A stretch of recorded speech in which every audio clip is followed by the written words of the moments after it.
ইলিয়াস গল্প, class 9-এর Bengali Ilias গল্প। ইলিয়াস গল্পটি কে লিখেছেন? Leo Tolstoy. ইলিয়াসের কি কি বিষয় সম্পত্তির কথা বলা হয়েছে?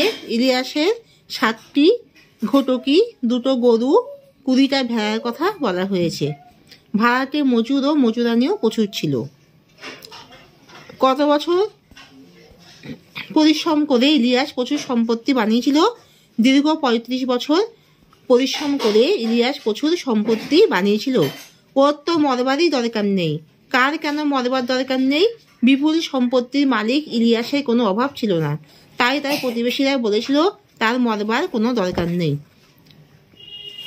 অতিথিরা দূর দূরান্ত থেকে কার সাথে দেখা করতে আসে? অতিথিরা দূর দূরান্ত থেকে বিপুল সম্পত্তির মালিক ইলিয়াসের সাথে দেখা করতে আসে। ইলিয়াস অতিথিদের কি দিয়ে সেবা করত? ইলিয়াস তার অতিথিদের কুমিশ, শরবত, মাংস প্রভৃতি ভোজ্য ও পানীয় দিয়ে সেবা করত। ইলিয়াসের কটি সন্তান ছিল? 2টি ছেলে ও 1টি মেয়ে ছিল। ইলিয়াসের অবস্থা ধীরে ধীরে উন্নতি হলো কিভাবে? তাদের অবস্থা প্রথমে ভালো ছিল না। ইলিয়াসের কঠোর পরিশ্রম ও তার স্ত্রীর অধ্যবসায় তাদের অবস্থার উন্নতি ধীরে ধীরে হয়। তার স্ত্রী সকলের আগে ঘুম থেকে উঠত, সকলের পরে ঘুমাতে যেত। সারাদিনে কঠোর পরিশ্রম করে তাদের অবস্থার উন্নতি হয়। ইলিয়াসের বৃদ্ধ বয়সে কি সম্বল ছিল? 1টি বোচকা ছিল, তাতে ছিল লোমের তৈরি কোট, টুপি, জুতো, বুট, সঙ্গে তার স্ত্রী। ইলিয়াস যখন ধনী ছিল তখন তাদের শান্তি ছিল না কেন? তখন তাদের দায়িত্ব ও প্রতিপত্তি ছিল প্রচুর। কথা বলার সময় ছিল না, একসাথে সময় কাটানোর সময় ছিল না, নিজেদের কথা শুনবার বা ভাববারও সময় ছিল না, ঈশ্বরের প্রার্থনা করবার সময় ছিল না। অতিথিদের আপ্যায়ন না করলে নিন্দা হবে, মজুররা যাতে ফাঁকি না দেয় তাই তাদের চিন্তা ছিল। পালিত জীবজন্তুদের জন্য চিন্তা ছিল, তাদের মতবিরোধ ও ঝগড়া লেগে থাকতো। পরে ইলিয়াস ও তার স্ত্রী কিভাবে দিন যাপন করত? ইলিয়াস আগের মতো ধনী ছিল না, বিলাসবহুল জীবন শেষ বয়সে তার ছিল না। তাদের সুখ শান্তি ছিল, নিজেদের নিয়ে ভাববার সময় ছিল,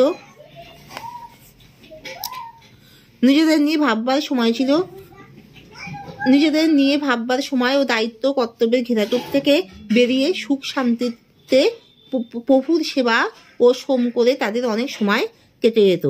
নিজেদের মধ্যে কথা বলার ও কথা শোনার সময় ছিল। আগের মতো কর্তব্য, দায়িত্ব, দুশ্চিন্তা থেকে মুক্ত হয়েছে তারা। তাদের খাবার ও বস্ত্র জুটে যাচ্ছিল। তাদের ভগবানের কাছে প্রার্থনা করারও সময় ছিল। তারা কাজে মনোনিবেশ দিত, তাদের বেঁচে থাকার খাদ্য বস্ত্রের অভাব হতো না।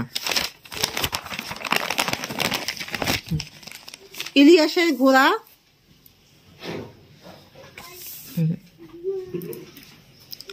কারা চুরি করেছিল? কিরবিচরা।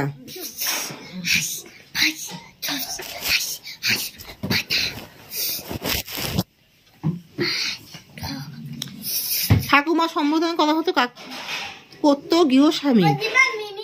ইলিয়াসের ঘোড়া চুরি করেছিল কারা? কিরবিচরা। ঠাকুমা সম্বোধন কে করত? গৃহস্বামী। ইলিয়াস ও তার স্ত্রী অর্ধ শতাব্দী ধরে কি খুঁজছিল? সুখ খুঁজছিল। ইলিয়াস ও তার স্ত্রী অর্ধ শতাব্দী ধরে সুখ খুঁজছিল। বাড়ি থেকে তাদের তাড়িয়ে দেয়া হলো কেন? কাদের তাড়িয়ে দেয়া হলো? ইলিয়াসের ছোট ছেলে একটি মুখরা মেয়েকে বিয়ে করার পরে বাবার আদেশ অমান্য করায় তাদের বাড়ি থেকে তাড়িয়ে দেওয়া হলো। ইলিয়াসের সম্পত্তিতে টান পড়লো কেন? ছোট ছেলেকে ইলিয়াস একটি বাড়ি এবং কিছু গরু ঘোড়া দিয়ে তাড়িয়ে দেওয়ার ফলে তার সম্পত্তিতে টান পড়লো। ইলিয়াসের অনেকগুলি ঘোড়ার কিভাবে মৃত্যু ঘটলো? ভেড়ার পালে মরক লেগে। 70 বছর বয়সে চরম দুর্দশায় ইলিয়াস কি কি বিক্রি করলো? ইলিয়াস তার পশমের কোট, কম্বল, ঘোড়ার জিন, তাঁবু, গৃহপালিত পশুগুলি বিক্রি করতে বাধ্য হলো। বৃদ্ধ বয়সে ইলিয়াস ও তার স্ত্রী কোথায় বাস করত? কিভাবে খাবার জোগাড় করত? বৃদ্ধ বয়সে ইলিয়াস ও তার স্ত্রী অপরিচিত লোক মোহাম্মদ সাদ বাড়িতে আশ্রয় নিয়েছিল এবং তাদের যাবতীয় কাজ করে খাবার জোগাড় করত।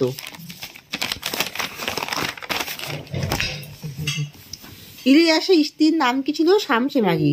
তালবুসে একা ম, তালবুসে একা, ম একা, গয় হস্যি। বৃদ্ধ ইলিয়াসকে দেখে কার তার প্রতি করুণা হয়েছিল? মোহাম্মদ শাহ নামে এক প্রতিবেশীর। মোহাম্মদ শাহ ইলিয়াসকে কি কাজ দিল? গ্রীষ্মকালে তরমুজের ক্ষেত দেখাশোনার আর শীতকালে গরু ঘোড়াদের খাওয়ানোর কাজ দিল। ইলিয়াসের স্ত্রীর জন্য মোহাম্মদ শাহ কি কি কাজ দিয়েছিল? ইলিয়াসের স্ত্রীর জন্য মোহাম্মদ শাহ কি কি কাজ দিয়েছিল? ইলিয়াসের স্ত্রীকে ঘটকিদের দুধ দোয়ানো এবং কুমিজ তৈরির কাজ দিয়েছিল।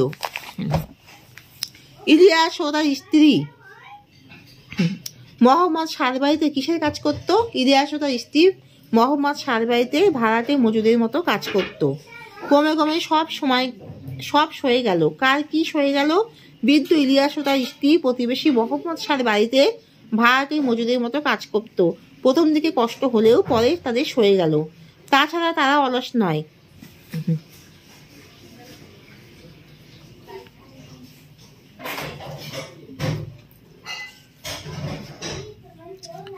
তাছাড়া তারা অলস নয়।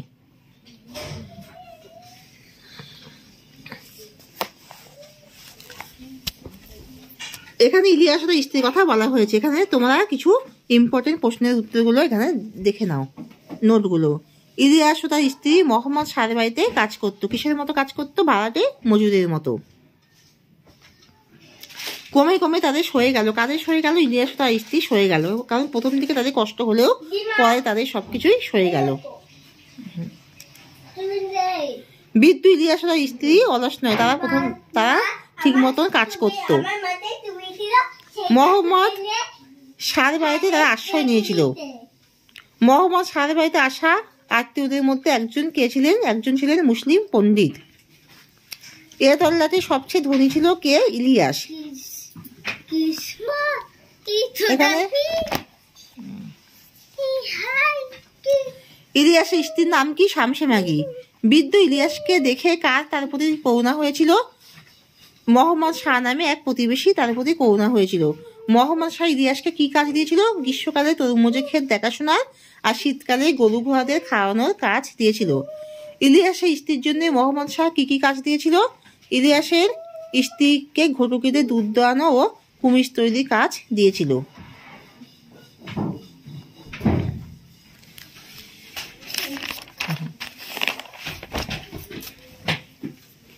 ইলিয়াসের সম্পত্তিতে টান পড়ল কেন? ছোট ছেলেকে ইলিয়াস একটি বাড়ি এবং কিছু গরু ঘোড়া দিয়ে তাড়িয়ে দেওয়ার সময় তার সম্পত্তিতে টান পড়ল। ইলিয়াসের অনেকগুলি ভেড়ার কিভাবে মৃত্যু ঘটলো? ভেড়ার পালে মরক লেগে। 70 বছর বয়সে চরম দুর্দশা ইলিয়াস কি বিক্রি করলো? ইলিয়াস তার কোট, কম্বল, ঘোড়ার জিন, তাঁবু, গৃহপালিত পশু সবকিছু বিক্রি করতে বাধ্য হলো। বৃদ্ধ বয়সে ইলিয়াস তার স্ত্রী কোথায় বাস করতো? কিভাবে খাবার জোগাড় করতো? ইলিয়াস তার স্ত্রী অপরিচিত লোকের বাড়িতে বাস করত ও তাদের যাবতীয় কাজ করে খাবার জোগাড় করত।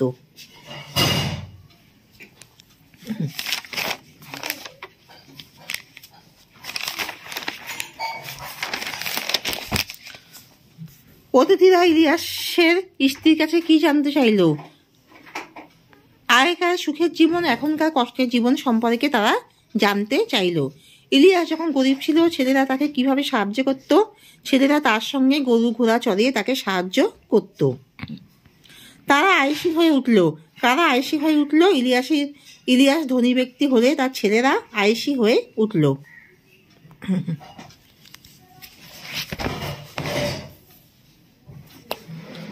ইলিয়াসের বড় ছেলে কিভাবে মৃত্যু হলো? ইলিয়াস ও তার পরিবার যখন সচ্ছল জীবন কাটাতে শুরু করলো তখন এক মারামারি ঘটনায় তার বড় ছেলের মৃত্যু হয়। ইলিয়াস ও তার পরিবার যখন সচ্ছল জীবন কাটাতে শুরু করে তখন এক মারামারিতে তার বড় ছেলের মৃত্যু হয়। অতিথিরা বিস্মিত কেন? ধনী জীবনে সুখের সন্ধান না পেয়ে ভাড়াটে মজুরের জীবনে সুখের সন্ধান পেয়েছিল ইলিয়াস। সে স্ত্রীর মুখে এই কথা শুনে তারা বিস্মিত। ইলিয়াস কোথায় বাস করত? উফা-প্রদেশে। ইলিয়াস কোন জনগোষ্ঠীর ছিল? বাস্কির জনগোষ্ঠীর। অন্যদিকে দুশ্চিন্তা, কেন দুশ্চিন্তা কথা বলা হয়েছে? কোন দুশ্চিন্তা? নেকড়ে এসে ঘোড়ার বাচ্চা গরুর বাছুর নিয়ে গেল। কিংবা চোর এসে ঘোড়াগুলোকে নিয়ে গেল কিনা সেই দুশ্চিন্তার কথাই এখানে বলা হয়েছে।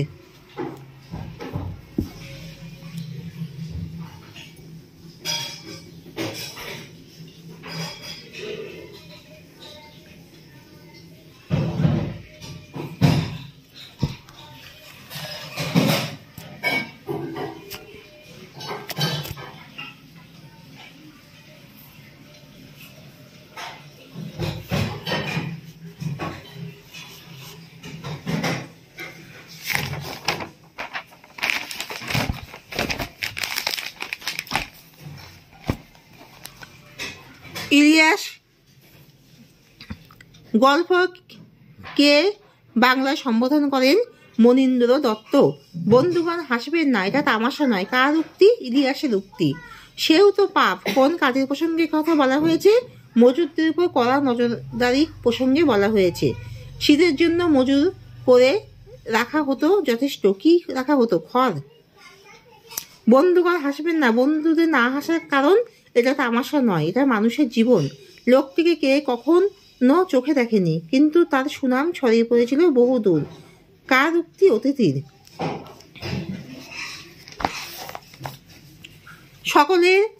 সকলেই তাকে ঈর্ষা করে। কাকে কেন সকলে ঈর্ষা করে? ইলিয়াসকে সকলে ঈর্ষা করে। ইলিয়াস একজন ধনী ব্যক্তি ছিলেন, তার প্রতিপত্তি দেখে সকলেই তাকে ঈর্ষা করে।